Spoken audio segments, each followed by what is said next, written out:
Share বাজারে খবর।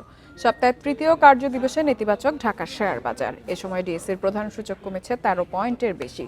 তবে আগের দিনের চেয়ে বেড়েছে লেনদেন। ঢাকার শেয়ার বাজারে দর হারিয়েছে 242টি কোম্পানির শেয়ার। অন্যদিকে চট্টগ্রাম স্টক এক্সচেঞ্জে সার্বিক সূচক বেড়েছে 12.20 পয়েন্ট।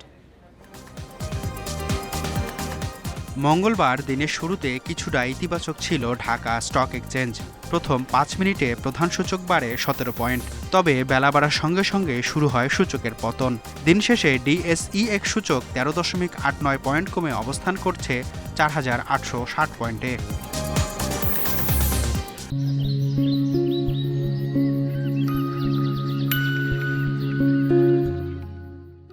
সূচক কমলেও বেড়েছে লেনদেন।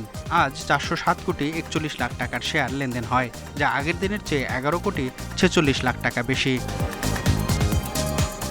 হাত বদলে অংশ নেয়া 389টি কোম্পানি মিউচুয়াল ফান্ডের মধ্যে দর বেড়েছে মাত্র 84টি প্রতিষ্ঠানের শেয়ারের, কমেছে 242টির এবং শেয়ার দর অপরিবর্তিত 63টি প্রতিষ্ঠানের।